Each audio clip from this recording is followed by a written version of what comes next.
Welcome to the Casting Across Fly Fishing Podcast. I'm Matthew of castingacross.com, where I explore the quarry and culture in fly fishing. Today's topic is a great one, no matter if you are decades and decades into your fly fishing adventure or you're just getting started. But before I get to that, I have to mention something. Last week's audio quality was abysmal. It was terrible. However, it was one of, if not the, best listened to episodes of the Casting Across Fly Fishing Podcast in the years that I've been doing this. But I'm not going to continue to record on purpose with poor audio quality just because a lot of people listened to last week's episode. So I appreciate everyone who listened, and I apologize for the bad audio quality. I think things are straightened out, at least for this week. But on with the show.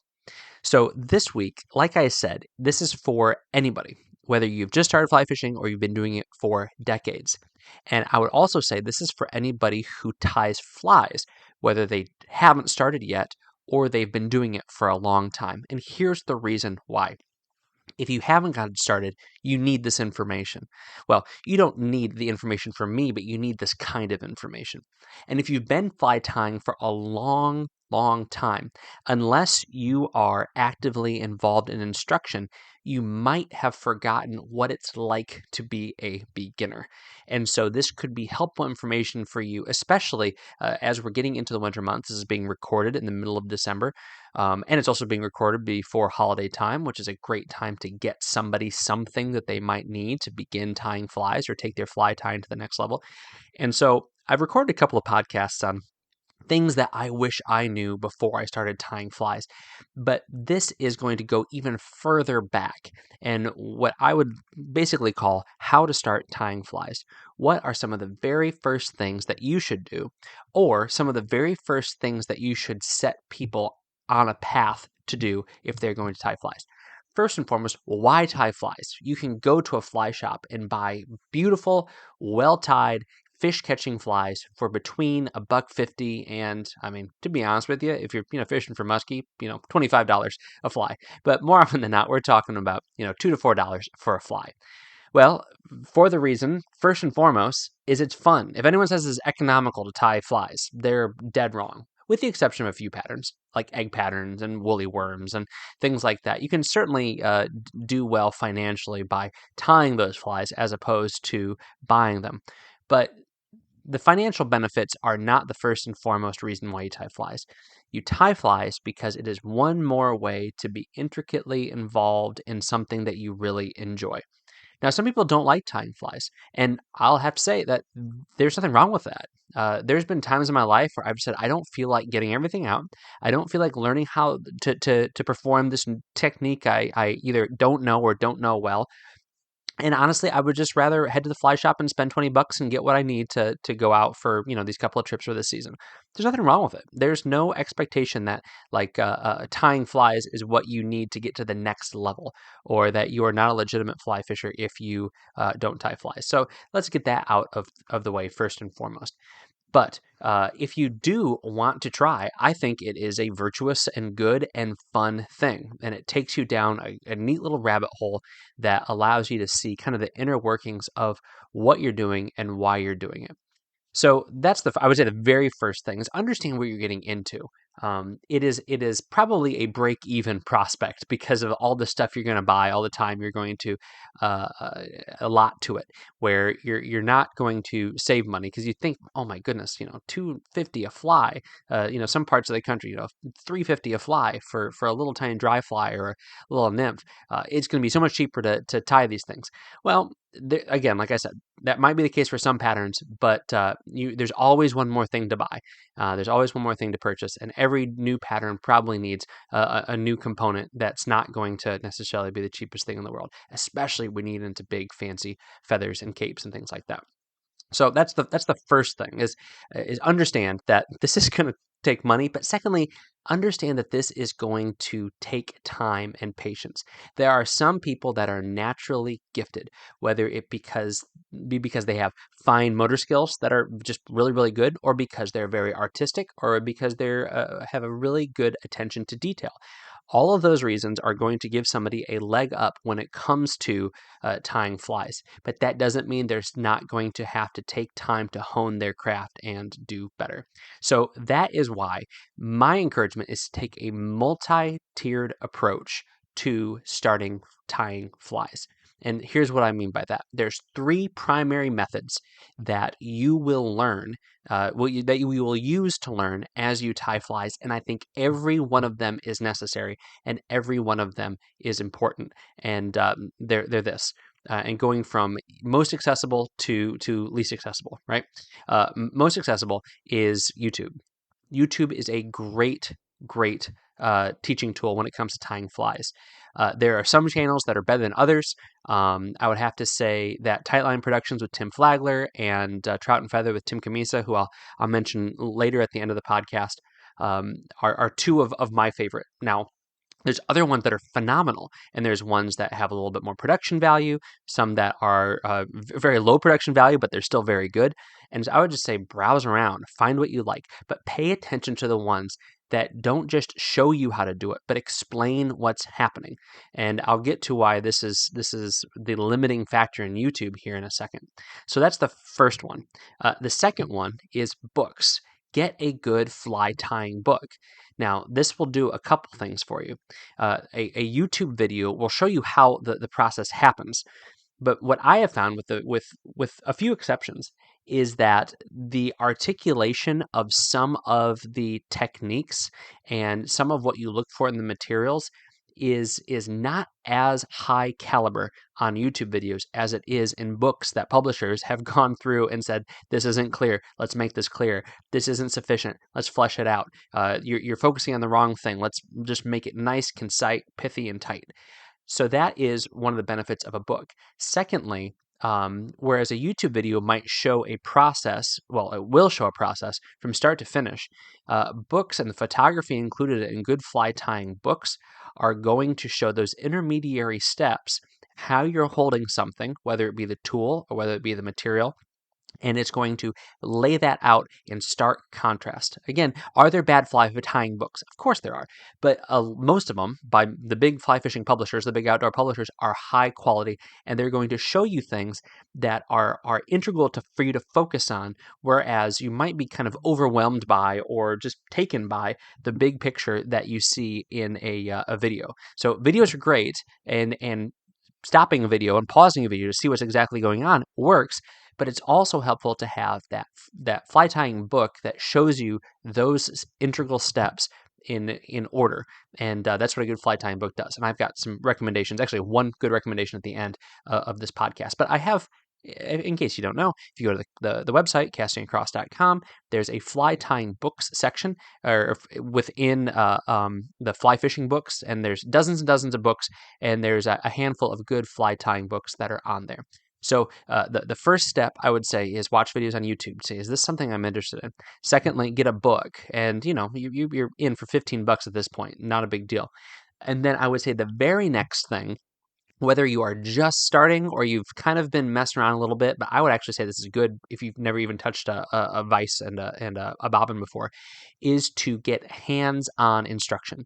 Now, this might be something that you get for free with your local Trout Unlimited chapter, or some sort of event that happens at a fly shop or something like that in your town, or it might be a paid event at a fly shop or at something like the fly fishing show, where there are going to be evenings or Saturday mornings or classes that are slated for beginners, people who have never done this before. I know that most of the Orvis stores were doing this before COVID. I think they're probably back to doing it now. And that's a great one because, I mean, everything's right there. It's very standardized. And, assuming the instructor is good, it's an excellent way to not just be exposed to what tying flies entails, but you also get to go hands-on with someone. So as good as watching a video is, as good as seeing a still image is, the best thing is being in person with somebody, watching them do it, and then having you do it in front of them and them showing you, yeah, I understand that it looks like what you're doing is right, but it's actually very, very wrong, and let me help you fix it. that is invaluable. The same thing is true, of course, with like something like fly casting, where you can get the benefits from watching the video. You can look at a book. You can go flail around on your own, but having somebody go hands on with you is the best way to learn. So, how to get started in fly tying? The very first thing is understand what you're getting yourself into. Understand that this is not going to save you a bunch of money, and you're not going to crank out box after box after box of flies within your first few weeks of picking up some hackle and some hackle pliers. Secondly, get the right resources, and I would say take that three-tiered approach: YouTube, and then a book, and then go take a class. So those are the first two things. Well, as of the time of this recording, we are 10 days away from Christmas. But whether you are getting your last minute shopping in or you are in the middle of January staring in the mirror, wondering where the holidays went, it is not too late to think about hygiene. And you can actually do something very, very good for yourself and those who exist in close proximity with you by going to manscaped.com and using the code CASTING, CASTING, for free shipping and 20% off. Today's product that I want to highlight is something that it shouldn't be embarrassing. Everyone grows hair, and sometimes that hair migrates from the top of our head to other places. And for some reason, it might be those nooks and crannies, it likes to settle in and amongst the ear and nose region. Now, in some cultures, this might be a sign of intelligence or age or something like that. But in most of Western civilization, I don't think that's the case. And there's something that you can do about that.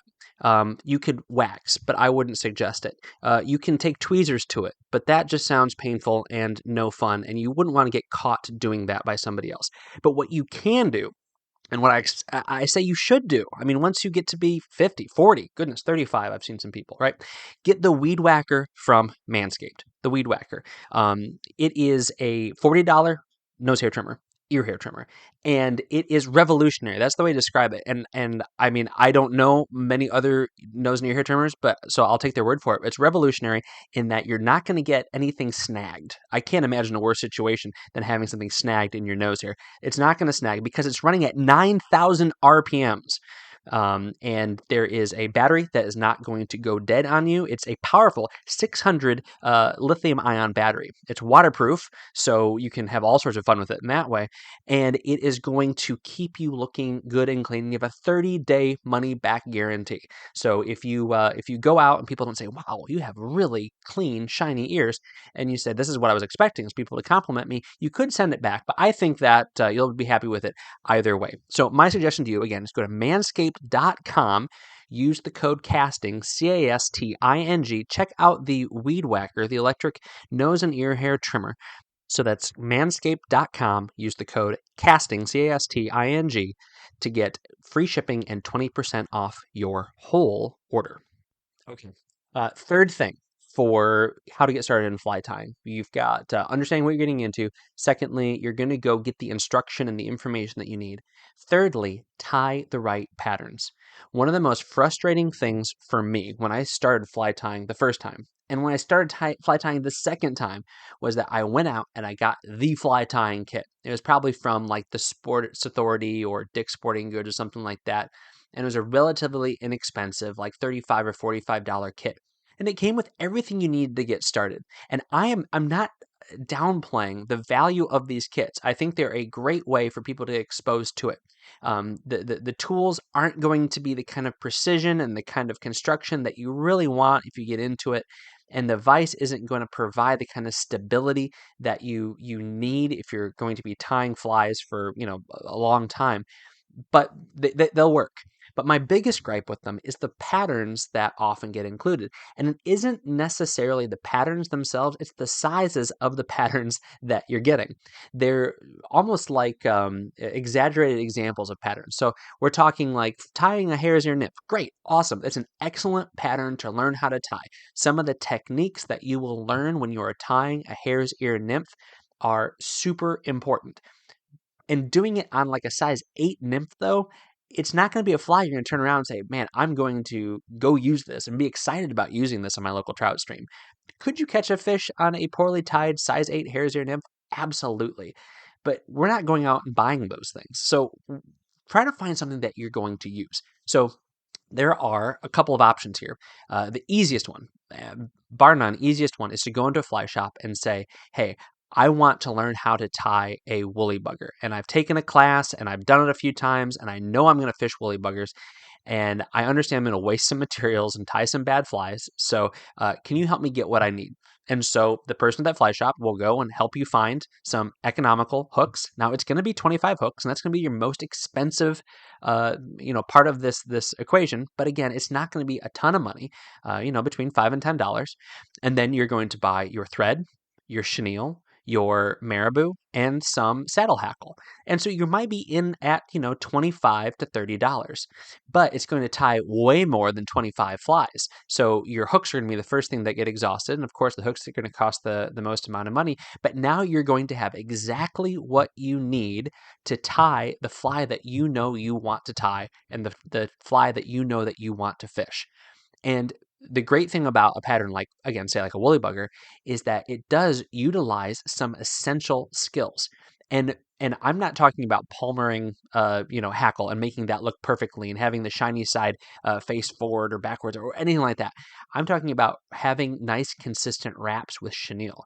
I'm talking about building a good head on the front of the fly and whip finishing it or tying it off with your thread choice.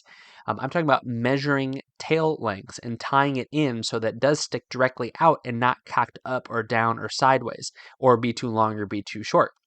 And all of those things you will get. So are you going to have a dozen different patterns? No, but you're going to have one pattern that you're able to practice on and see how this version of the fly looks good and this version of the fly looks bad. Why is that? My thread tension was a little bit off. I tried to pack too much chenille on there. I used way too big of a hackle when I was making the body of this fly. All of those things you're going to be able to see if you focus on one pattern. That might not be super glamorous, but I think that's a great way to make sure that you're tying something that you'll be able to use, but also you'll be able to assess your progress and maybe where you have some shortcomings. So you're able to go to a fly shop and do that. But there are also different websites, different fly shops. I've seen a few just in Christmas time advertisements that come from some of the fly shops that send me junk emails of they create these little packages of fly tying supplies. And so there you're not even in for $30 or 35 or $40 because you have to buy a full package of every component, but they actually split stuff up and they will make it so that you can tie a dozen flies. So it might be $20, but you're only in for, again, $20, and you have maybe the cut portions, so you're not having to guesstimate how much of a piece of chenille you need or something like that. But they have cut pieces of things out, and all you gotta do is put them on the hook. So those are nice because they are probably a little bit less expensive. You're not going to have as much extra material when you're left over that you can then use for other flies or use for your second batch after you used up all your hooks, but you're going to have a taste at one of those flies are.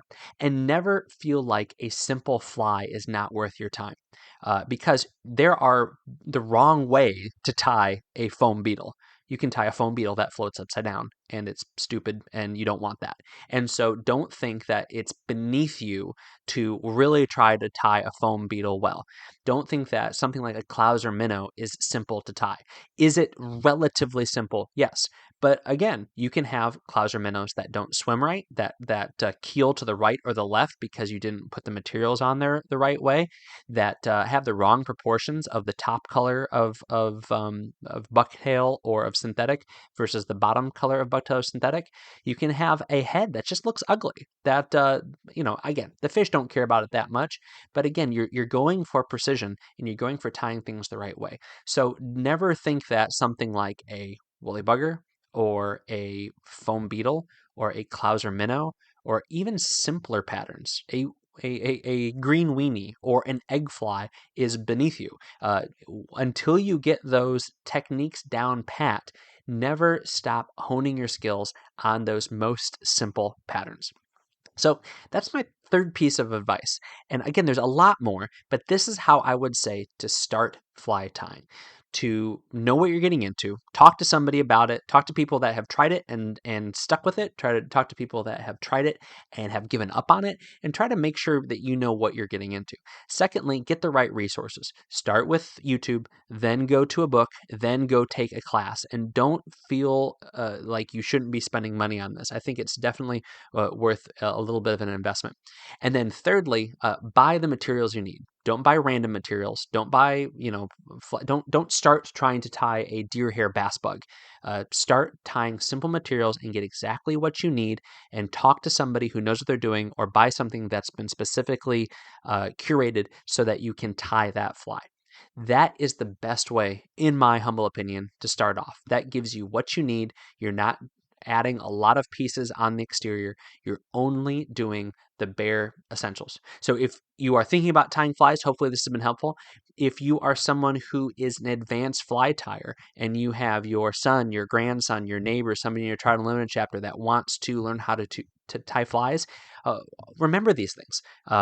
Don't say, okay, well, hey, I'm going to tie up a full dress salmon fly, so just sit down and do what I do. I'm not saying that people do that, but I've seen people do that.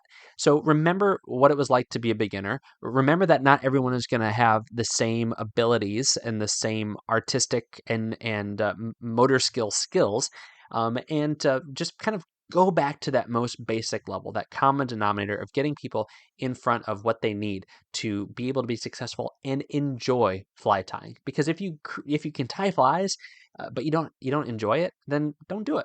Go do something else. Do watercolors of sunsets and trout. That's probably more soothing and calming, and probably cheaper in the long run. This week on castingacross.com. Great week on the website.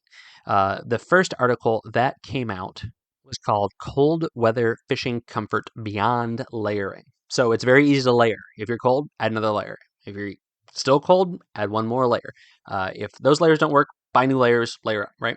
But that doesn't work on your feet, because at some point, all that layering is going to make fitting your foot in your wader impossible, right? That's not going to work on your hands, because at some point, you're not going to be able to tie a fly or even hold a fly rod well. So there's some parts of our body, our extremities, that require better gear. Not more gear, but better gear. And so that's our feet, our hands, our head, and our face. So in this article, I talk about how to think about that. First and foremost, that's the most important thing. And then I give 4 examples of gear that I use that I have found to work very well. Is it perfect? No, you're still going to get cold if it's really cold or really wet or something like that. But these are 4 things that I have found is just a better way to keep your extremities warm. So that is on castingacross.com. The second article that came out this week was called Scents of Water. Scents of Water. And this is a retooled version of an old article I wrote called The Scent of a River. And I do this from time to time, where I go back to an article and I kind of just look at it with fresh eyes, and I do some editing, and I'm generally speaking tightening it up and making it a quicker read. Not because long form is bad, but that's kind of how I'm writing these days when it comes to casting across. So this got a really good reception, probably the best reception of any article that I've retooled to this point. So check that out, Scents of Water, and how you can be surprised with how you experience your time on a river. This week's recommendation on the podcast is a book I've recommended before, a book I've reviewed before, but in light of the episode's purpose, I want to recommend Fly Tying for Everyone by Tim Camisa. Fly Tying for Everyone by Tim. This is a book that is not only practical, but it is pretty. It is a book that you will be able to utilize if you have not started fly tying and you want an introductory book. And it's a book that you'll be able to use if you are an intermediate fly tyer. And it's a great gift if you are an advanced fly tyer for somebody who is just getting into it. But this is a book that, like I said, it gives you that quick, pithy explanations of what you're doing and the right photographs for how you should be tying. And then it gives, of course, good recipe lists for the flies that you'll be tying in the book. Tim is an excellent communicator. I think every one of the flies in the book, he has a video corresponding to it, if not most of them. And so you're able to get it from two different angles. And here's the awesome thing, is that you really could get the total package. You could watch him on Trout and Feather on YouTube or his website. You could read the book and have it in front of you. And then you can go to one of his many stops on the fly fishing show or his own personal visits to fly shops and Trout Unlimited chapters across the Mid-Atlantic and up into New England, and really across the country. And you can have him teach you his fly tying himself. So that's a great way to kind of have some continuity as you are learning in the different ways that I encourage you to learn before. But I will put a link to Fly Tying for Everyone on this podcast's show notes on castingacross.com. Thanks for listening to the Casting Across Fly Fishing Podcast. Please subscribe in your favorite podcast app and then rate the podcast in iTunes. Then head over to castingacross.com for 3 posts a week on the people, places, and things that go into the pursuit of fish.